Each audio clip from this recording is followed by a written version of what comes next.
What's going on, everybody? Welcome back to Guys That Magic. I know it's been a little bit since we brought you guys a deck tech, and I do apologize for that. It's been the holiday season, so hope you've been having a good one. I know that we've been kind of running around all over the place, but I did want to make sure that I pump this one out before the new year starts because I'm very excited for it. So for the purposes of this deck tech, we're going to be focusing on Indoraptor, the perfect hybrid. This is a hybrid black-green, and a red for a total of 3 mana. It is a legendary creature, Dinosaur Mutant. It is a 3/1 with Bloodthirst X. That says that this creature enters the battlefield with X +1/+1 counters on it, where X is the damage dealt to your opponents this turn. This thing has Menace, and it also has an Enrage ability, and it says whenever it's dealt damage, choose an opponent at random. Indoraptor deals damage equal to its power to that player unless they sacrifice a non-token creature. For only 3 mana, we can drop this thing and have this creature be absolutely massive. This is a really big commander. It has Menace. It has that additional removal stapled onto it with the Sacrifice Clause. This is a commander that is going to just like put in so much work for only 3 mana. So with that being said, we're going to go ahead and dive in. I do have 2 Planeswalkers that I want to talk about for the purposes of this deck. The first one here being Domri, Anarch of Bolas. This is 1, a red, and a green for a legendary Planeswalker Domri. It enters the battlefield with 3 loyalty, and it says creatures you control get +1/+0. So a nice little boost to all of our creatures, helps spread out some of that damage. It also has a +1 ability that says you can add either a red or a green mana to your mana pool, and it says creatures you cast this turn can't be countered. So a nice little way for us to make sure that our commander is going to hit the floor running, and that our opponents can interact with counter magic. It also has a -2, also super important here, and it says target creature you control fights target creature you don't control. Now that does mean that we can have our commander bully one of our opponent's creatures, and because that creature would also be dealing damage to our commander, we could then trigger its Enrage ability to cause a little bit more pain. So fighting is definitely something that's going to be really important whenever it comes to this deck. For those of you who are unfamiliar with the mechanic, fighting means that your creature is going to deal damage equal to its power to another creature, and then that creature will do the same back to your creature. So they're basically just going to bump up against each other, and well, hopefully your Indoraptor is plenty big and should be able to live through that fight. Up next, we have Garruk Primal Hunter. This is 2 and 3 green. It is a legendary Planeswalker Garruk. It comes in with 3 starting loyalty. Its first ability is a +1, and it says create a 3/3 green beast creature token. This is really nice in that we have the additional creature there to be able to hopefully hurt some of our opponents with if we need it. But the real powerhouse of this card is that -3, where it says draw cards equal to the greatest power amongst creatures you control. Now, we can use that the turn that Garruk drops. However, it will, of course, obviously kill Garruk, but Indoraptor has the potential to get really scary big, put tons of +1/+1 counters on it, so that ability for us to just be able to redraw, get a new hand, and just kind of like start over fresh or just like add extra gas to the fire is wonderful here. Lastly, he does have an ultimate, which is a -6. It says create a 6/6 green worm creature token for each land you control. That ability on its own should be enough for you to take over the board. Moving forward, we're going to talk about some of the creatures. The first group of creatures that I want to talk about are actually all just kind of mana fixing creatures. This deck can be a little bit more on the mana hungry side, especially considering that although our commander only does cost 3 mana, it is going to probably eat a little bit of hate. It's going to get really big, and people just generally don't like big scary commanders with high power because, I mean, commander damage is a thing. Not to mention the fact, of course, that our commander does have Menace and is pretty good at getting rid of our opponent's creatures. With that being said, though, the first card here that we're going to talk about is Bird of Paradise. This is a creature bird. It is a 0/1 with flying that you can tap to add 1 mana of any color to your mana pool. Up next, we've got Ignoble Hierarch. For a single green mana, you got a creature Goblin Shaman. It is a 0/1 with Exalted that you can tap for either a black, a red, or a green. For those of you not familiar, Exalted says that whenever you attack with exactly 1 creature, that creature gets +1/+1 until end of turn. So a nice little boost for our commander, assuming that we're going to be swinging in with the Indoraptor, which, if it's in play, why wouldn't we? Next up, we have Savala, Heart of the Wilds. For 1 and 2 green, a total of 3 mana, we get a legendary creature Elf Scout. It is a 2/3 that says whenever another creature enters the battlefield, its controller may draw a card if its power is greater than each other creature's power. That should hopefully trigger with the Indoraptor. In the case that it doesn't, or in the case we need extra utility from this card, though it does offer it, we can pay a single green mana and tap it, and add X mana in any combination of colors, where X is the greatest power amongst creatures we control. That'll help us be able to get our commander out there in the case we do need to just kind of like really recast it or something like that. And then, of course, obviously, this can also tap later on down the road if our commander is out there as like a 10/10 or some other really big creature. It can add tons of mana to our mana pool. Lastly, as far as the Mana Dork package is concerned, we have Zurta Druid. This is a red and a green for a creature human druid. It is a 1/1 that you can tap to add a green mana to your mana pool, and whenever you do tap it for mana, it deals 1 damage to each opponent. So this is fantastic. This allows us to be able to not only make mana, but hopefully even, say, for example, cause each one of our opponents 1 point of damage, and then drop our commander. That would enter with 3 additional +1/+1 counters coming in with 6 power just off this one card. Speaking about dealing damage, this next group of creatures is all dedicated straight to it. The first one here is Creeping Bloodsucker. This is 1 and a black for a creature vampire. It is a 1/2 and says at the beginning of your upkeep, it deals 1 damage to each opponent, and you gain life equal to the damage dealt this way. So a nice little way to make sure that we are just always hurting our opponents and spreading some love. Up next here, we got the Big Daddy himself. This is Heartless Hidetsugu. This is 3 and 2 red for a total of 5 mana.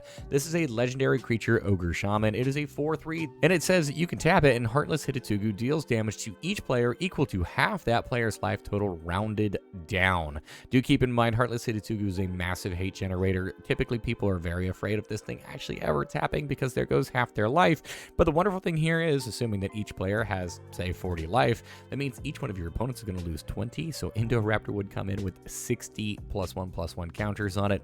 Good luck for your opponents in the case that happens. Up next, we have Klothys, God of Destiny. This is 1 a red and a green for a legendary enchantment creature god. It is a 4/5 with Indestructible, and it says as long as your devotion to red and green is less than 7, it is not a creature. It also says at the beginning of your pre-combat main phase, exile target card from a graveyard. If it was a land card, you add either a red or a green mana. Otherwise, you gain 2 life, and it deals 2 damage to each opponent. This card is absolutely wonderful for just kind of like sitting back as an engine to either generate mana for us or to hurt our opponents. It's kind of difficult to get rid of. A lot of the time, this is just going to be an indestructible enchantment, which there's not very many ways for opponents to deal with. And then, of course, it's just going to be eating away at their graveyards, providing that extra utility. Up next for our little guy, we have Plague Spitter. This is 2 and a black for a creature Phyrexian Horror. It is a 2/2 that says at the beginning of your upkeep, it deals 1 damage to each creature and each player. It also says whenever it dies, it deals 1 damage to each creature and each player. Now, do keep in mind, this is hurting all of your creatures, including this thing. However, that can be absolutely wonderful for us because our commander wants to be dealt damage.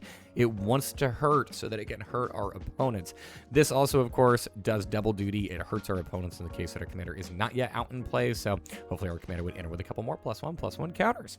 And then also, I did want to throw this extra card in here for just kind of extra fun. This is Obosh the Prey Piercer. It is 3 and 2 hybrid of black and red for a total of 5 mana. This is a legendary creature, Hellion Horror. It is a 3/5 and it has companion, but we're not actually using this as a companion. The companion clause here says that your starting deck contains only cards with odd converted mana cost and land cards. That's very difficult to pull off, so we're not doing that here. However, we do want to take advantage of its other ability, and that says if a source you control with an odd converted mana cost would deal damage to a permanent or a player, it deals double that damage to that permanent or player instead. This means that our commander would hit for double. Just keep in mind, if Obosh is in play with Heartless Hidetsugu, if you do activate Heartless Hidetsugu, say for example, an opponent is at an even life total, it will do enough damage with that double effect to just take them out of the game. Their life total will drop to 0.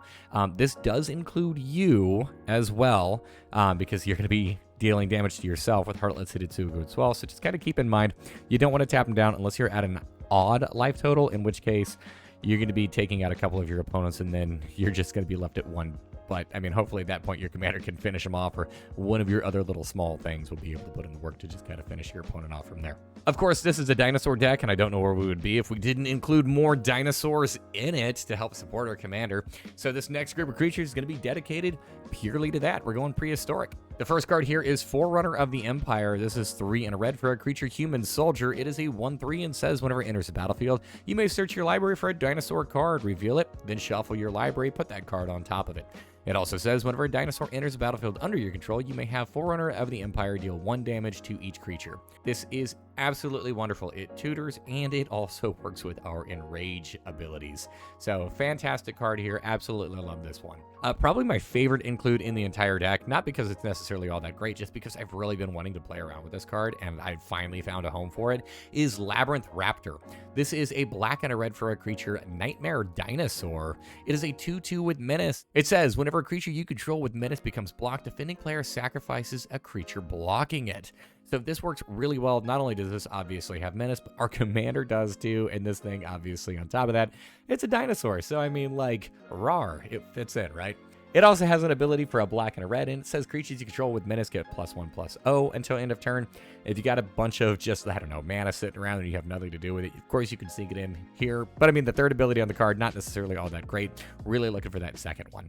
Up next here, we have Marauding Raptor. This is 1 and a red for a creature dinosaur. It's a 2/3 and says creature spells you cast cost 1 less to cast. It also says whenever another creature enters the battlefield under your control, Marauding Raptor deals 2 damage to it.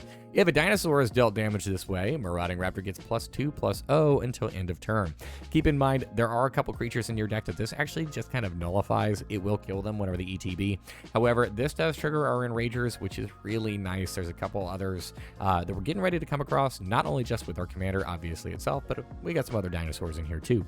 Speaking of which, here we have Wrathful Raptors up next. This is 4 and a red for a creature dinosaur. It is a 5/5 with trample and says whenever a dinosaur you control is dealt damage, it deals that much damage to any target that isn't a dinosaur. So allowing you to just continue to slam damage, punish your opponent's creatures, or maybe just punish your opponents. Ripjaw Raptor is 2 and 2 green for a creature dinosaur. It is a 4/5 with Enrage. It says whenever it's dealt damage, draw a card. Nice, short, sweet, simple, and we love card draw. And then, of course, we've also got Scytheclaw Raptor here. This is 2 and a red for a creature dinosaur. It is a 4/3 and says whenever a player casts a spell, if it is not their turn, Scytheclaw Raptor deals 4 damage to them. This is a nice little utility piece we can have included in here. This helps to make sure that if our opponent's trying to counter our spells, they get hurt a little bit, and then it just kind of helps to slow down their interaction, because at a certain point, they're going to start watching their life total. Although not necessarily a dinosaur, at least in your hand, it can be if it's in play. Next up, we have Roaming Throne. This is 4 mana for an artifact creature golem. It is a 4/4 with Ward 2. It says whenever it enters the battlefield, choose a creature type. It says that Roaming Throne is the chosen creature type in addition to its other types. If a triggered ability of another creature you control of the chosen type triggers, it triggers an additional time. This does work really well with our creatures, getting able to activate activated abilities a second time. Obviously, slam dunk here. This is fantastic for us. The next group of creatures are just generally good and happen to work really well whenever it comes to our commander. The first one here is Old Gnawbone. This is 5 and 2 green for a legendary creature dragon. It is a 7/7 with the flying and says whenever a creature you control deals combat damage to a player, create that many treasure tokens. Our commander has menace and gets really big, so let's capitalize on that, make a ton of treasures, and never need to worry about mana ever again. Saruk and Goreclaw up next. This is 4 and 2 green for a legendary creature human bear. It is a 6/5 with trample and says other creatures you control have trample. It also says whenever another creature enters the battlefield under your control, put a +1/+1 counter on it, it gains haste until end of turn. So a nice little way for us to not only make our commander a little bit bigger, but also much more dangerous with that trample and haste. We have Uvenwald Tracker in this list. For a single mana, you get a 1/1 creature human shaman. It has an ability where you may pay 1 and a green and tap it, and it says target creature you control fights another target creature. I love this whenever it comes to Enrage style decks, and especially with an Enrage commander, because this means we have a card that allows us to force fight. It's going to help to make sure that our creature is always doing what it wants to be doing, while also making sure that our opponents don't have very many creatures in play for them to block that wonderful menace ability. Lastly, here we have Xenagos, God of Revels. This is 3, a red, and a green for a legendary enchantment creature god. It is a 6/5 with Indestructible. It says, as long as your devotion to red and green is less than 7, Xenagos isn't a creature. It also says, at the beginning of combat on your turn, another target creature you control gains haste and +X until end of turn, where X is that creature's power. This makes our big stuff even bigger and much more scary. So Xenagos, God of Revels is a card that our opponents are going to need to deal with. Moving forward, we're going to talk about some of the instants and sorceries. The first group I'm going to talk about are actually just going to be board wipes.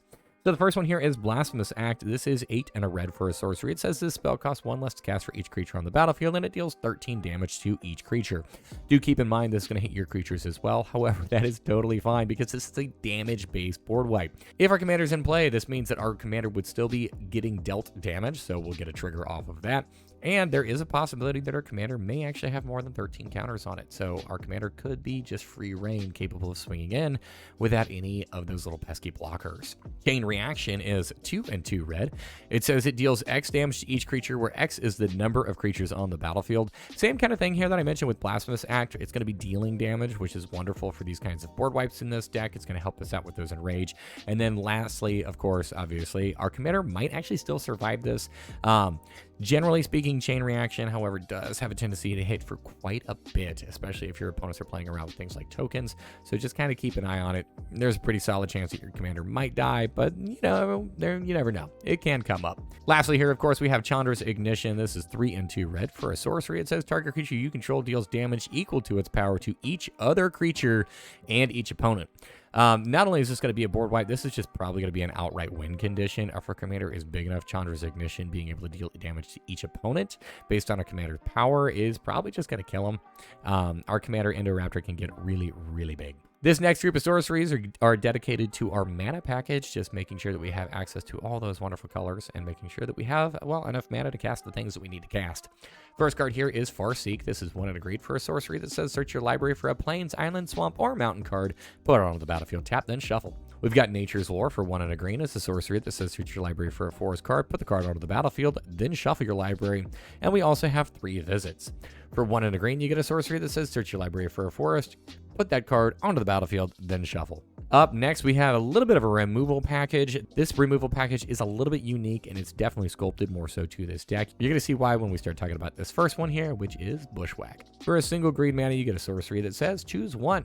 You may either search your library for a basic land card, reveal that card, put it in your hand, and then shuffle, which is great if you need it, or you may have target creature you control fight target creature you don't control. If you haven't already guessed at it, we have a couple of fight spells included in this list, and it's going to be where a lot of our creature removal comes in. Our commander is actually already really good at killing off our opponent's creatures, but ensuring that we can always start having our opponents like forced to be sacrificing things is really powerful there too, or just forced to be taking damage. These fight spells are really powerful. We'd like to be able to just remove our opponents and might as well take advantage of the fact that we're probably going to have a pretty big creature in play. Up next here, we have Ancient Animus. This is 1 and a green for an instant. It says put a +1/+1 counter on target creature you control if it's legendary. Then it fights target creature and opponent controls. Titanic Brawl is 1 and a green for an instant. It says the spell costs 1 less to cast if it targets a creature you control with a +1/+1 counter on it. It also says target creature you control fights target creature you don't control. And Tail Swipe is a single green mana for an instant that says choose target creature you control and target creature you don't control. If you cast a spell during your main phase, the creature you control gets +1/+1 until end of turn, and then those 2 chosen creatures fight each other. So wonderful ways for us to be able to make sure that our opponent's board states just stay nice and small. Lastly, I do also have included in this list an Assassin's Trophy. This is a black and a green for an instant that says destroy target permanent and opponent controls. Its controller may search their library for a basic land card, put it onto the battlefield, and then shuffle their library. Super important that we have the ability to deal with any of our opponent's permanents, not just our opponent's creatures, and Assassin's Trophy gives us that out. We do have a couple of other instants and sorceries. The next group are going to be just kind of general utility. They're good cards, and I felt like they still had like enough to deal with the overall theme of this deck, but they didn't actually fit into any specific category in general. The first one here is Demonic Tutor. This is 1 and a black for a sorcery that says search your library for a card and put that card into your hand, then shuffle your library. Demonic Tutor is a little bit more on the pricey side. This is not a combo deck, so if you are looking to cheapen this one up a little bit, and I noticed that this actually did start to increase in price. I made this deck list originally, actually about, I want to say maybe 2 weeks ago. However, of course, with the holidays and stuff, wasn't able to record this in time, but the deck since then has crept up a little bit in price. So if you do want to make this one a little bit cheaper, Demonic Tutor is one of the cards you may want to end up just cutting from this list. It's not going to hurt it by too much. Up next here, we've got Ryle, which is a single red mana for a sorcery. It says it deals 1 damage to target creature you control. That creature gains trample until end of turn, and you draw a card. So it replaces itself, triggers your fight, and then, of course, also helps your commander out with that trample effect. We have Shake the Foundations here for 2 and a red for an instant that says Shake the Foundation deals 1 damage to each creature without flying, and it also says draw a card. Same kind of thing, and I would guess, of course, if your opponents are playing a go wide, low to the ground token deck, if they happen to have an army of 1/1s, well, they're miserable. And that's great. That's why we play Magic, to make our friends absolutely have a bad time. Don't do that, actually. Don't be that guy. I'm just saying this because Shake the Foundations is a card that, like, it's never going to do a thing except for the one time that it does, and it's going to absolutely ruin somebody's day. Next up here, we have Dark Ritual. It's a single black mana for an instant that says add 3 black mana to your mana pool. Nice, short, sweet, simple. Love this card. Helps us ramp. Up next, we got a group of instants or sorceries, and these are all going to help us be able to deal damage. The first one is Essence Harvest. This is 2 and a black for a sorcery. It says target player loses X life and you gain X life, where X is the greatest power among creatures you control. This card is really dope because you can just like absolutely nuke somebody. Your commander could be really big. I love this card. It does a lot of work. Next up, we have Price of Progress. This is 1 and a red for an instant. It says it deals damage to each player equal to twice the number of non-basic lands that player controls. You are going to have this card ready and available for you. It's going to be in your opening hand every time you play up against a deck that's mono green. But aside from that, Price of Progress is really good whenever you're coming up against multicolor decks or decks that really require a lot of like utility style lands, very few basics. Price of Progress can deal a lot of damage. Up next here, we've got Flame Rift for 1 and a red. It's a sorcery. It says it deals 4 damage to each player. And then, of course, we also have Rakdos Charm for his flexibility. It is a black and a red for an instant. It says choose 1, exile target player's graveyard, destroy target artifact, or each creature deals 1 damage to its controller. So a nice little way for us to make sure that our opponents are still getting hit, but I do love the utility on Rakdos Charm, and that is why it makes this list. The next 2 instances of sorceries that we're going to talk about, these are dedicated to making sure we can draw a massive number of cards. The first one here is Rishkar's Expertise. This is 4 and 2 green for a sorcery. It says draw cards equal to the greatest power among creatures you control. It also says that you may cast a spell with mana value 5 or less from your hand without paying for its mana cost. We also have Return of the Wild Speaker. It's 4 and a green for an instant that says choose 1. Draw cards equal to the greatest power among non-human creatures you control, or non-human you control get +3/+3 until end of turn. In either case, these cards basically to be doing the same thing the majority of the time, and that is going to be drawing you massive numbers of cards. To help make sure that our commander sticks around and stays alive, we do have Bolt Bend included. This is 3 and a red for an instant that says, this spell costs 3 less to cast if you control a creature with power 4 or greater. It says, change the target of target spell or ability with a single target. So a nice little redirect. Speaking about redirects, we got the king of it with Deflecting Swat. This is 2 and a red for an instant that says, if you control your commander, you may cast this spell without paying its commander cost. It also says that you may choose new targets for target spell or ability. And then, of course, we also have a Heroic Intervention included here. This is 1 and a green for an instant that says permanents you control gain hexproof and indestructible until end of turn. Moving forward, we're going to jump into some of the mana rocks. The first one here is Arcane Signet. For 2 mana, you get an artifact that can tap to add 1 mana of any color in your commander's color identity. We are going to be playing all 3 of the talismans: Talisman of Resilience, Talisman of Impulse, and Talisman of Indulgence. They are all 2 mana artifacts. They can tap for a colorless, or they can tap for one of 2 different respective colors, but if they do, they will deal 1 damage to you. I'm a huge fan of talismans. They're incredibly cheap. I don't care about the damage that we'll be dealing to ourselves. I love the fact that we can get these in play early on, and you can use them the turn that you cast them. Soul Ring is a single mana for an artifact that taps for 2 colorless mana. Felwar Stone is 2 mana for an artifact that you can tap to add 1 mana of any color a land an opponent controls could produce. That may or may not necessarily be the color that you need. However, a mana is still a mana, and I'm sure that Felwar Stone will be more than enough for your deck. Mind Stone here is 2 mana for an artifact that you can tap for a colorless, and later on, whenever you don't need that mana anymore, you can pay 1, tap it, sacrifice it, and draw a card. And then we are going to be topping off our artifact ramp with both Rakdos Signet and Gruul Signet.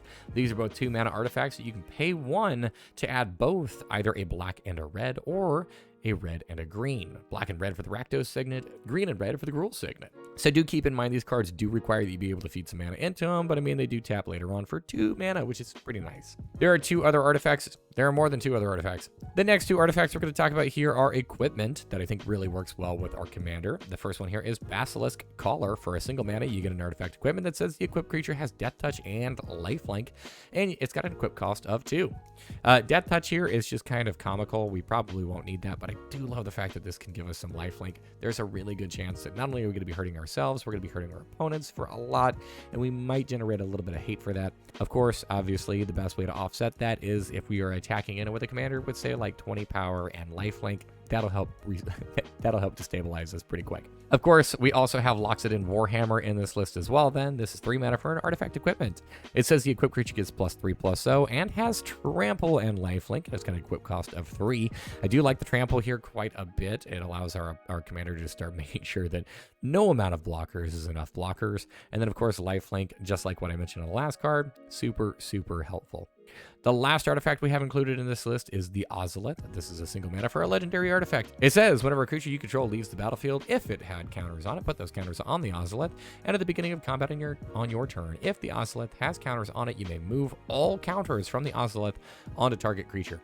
Our commander is going to enter with some number of +1/+1 counters. Might as well not have those go to waste. We can either put them on a different creature or just save them up and put them back on our commander later on whenever we recast it. We have a couple of enchantments here. The first one is Phyresis. This is 1 and a black for an enchantment aura. It says enchant creature.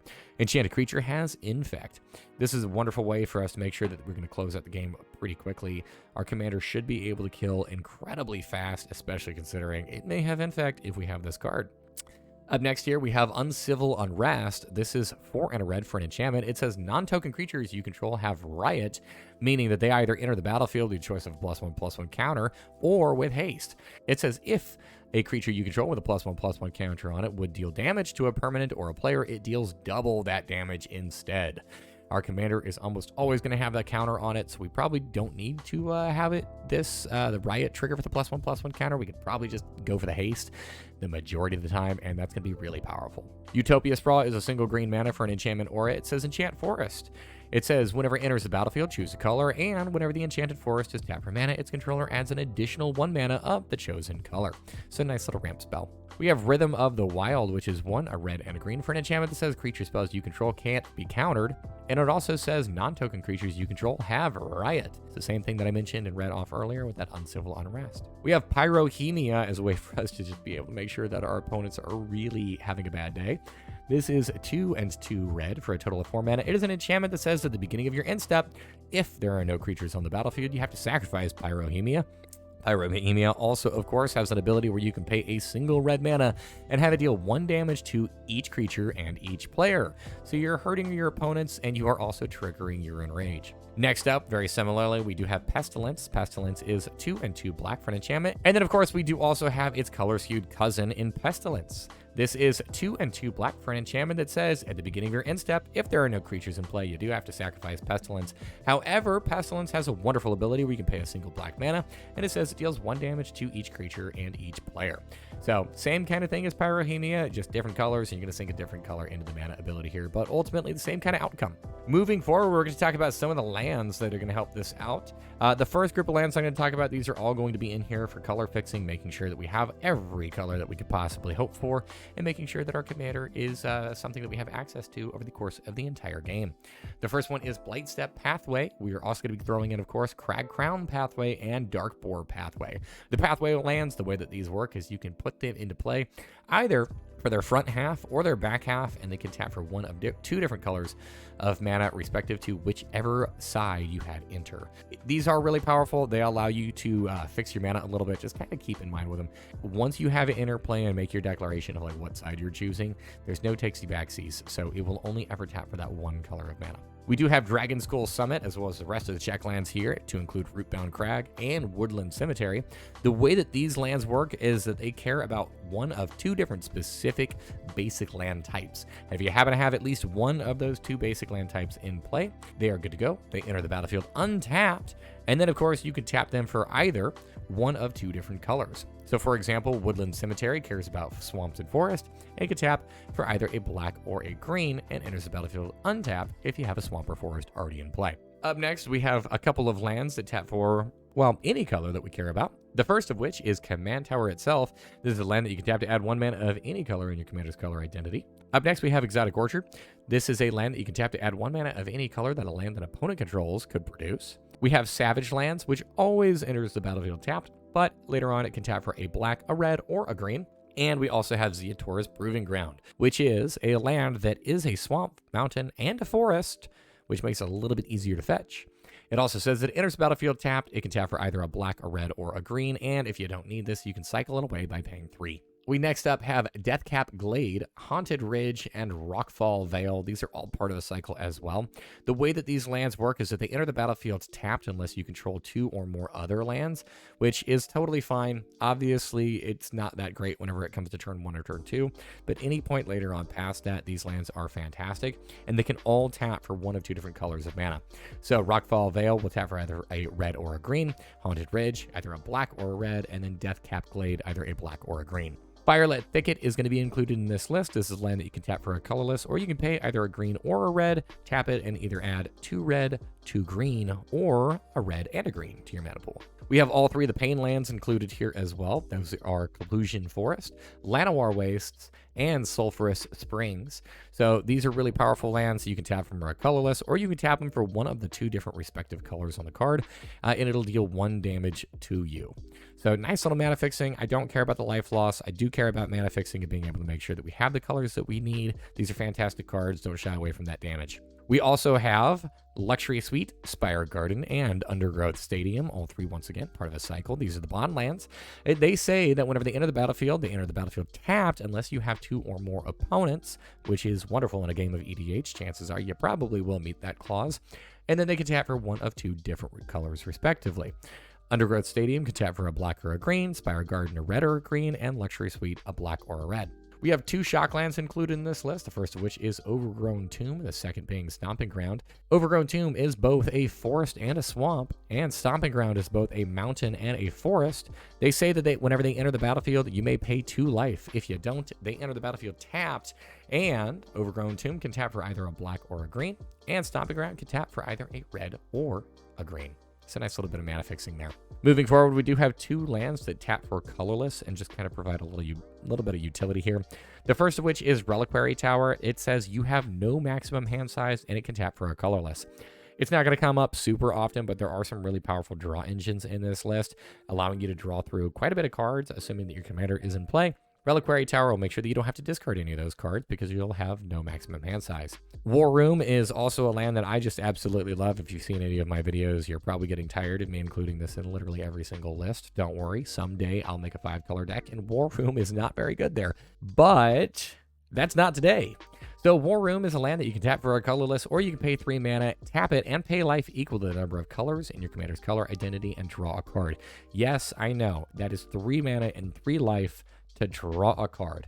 Some people out there are going to absolutely hate this. However, there have been so many games of which I have had nothing in my hand, or I have burned through all of my different resources, and I just have mana and I just desperately need cards, and War Room comes in clutch. I will happily lose 3 life to draw a card.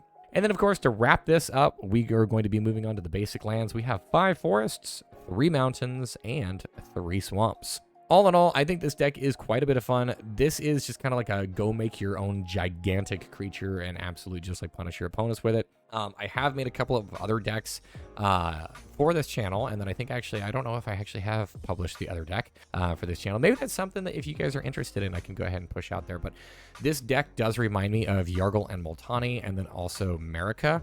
If you were to take the 2 of which and kind of fuse them together, and that they are both big, smashy decks, care a lot about making sure that your commander is taking advantage of that large amount of power, and then also, of course, making sure that you're fighting your opponent's little creatures and having everything die. So I think that this deck is quite a bit of fun. Just kind of keep in mind, this is a deck that is going to generate some hate.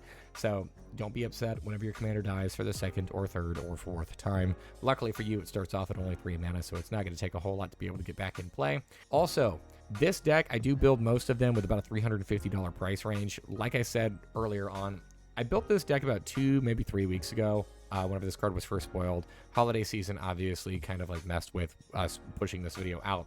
But right now it's going for about $382. If I were to make any cuts, just to kind of get it down to that 350 mark, you may want to look a little bit at some of the mana base. You may also want to look at things like Demonic Tutor, some of the more expensive cards. This is not a tutor deck, so Demonic Tutor is not really super pivotal.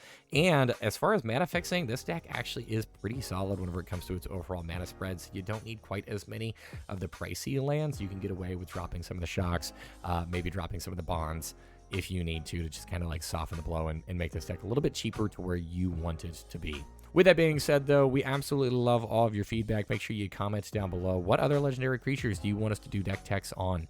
Any other thoughts or opinions about this? How would you have done this differently? What direction would you have taken the Indoraptor in? And if you haven't done so already, please make sure you like and subscribe to this video.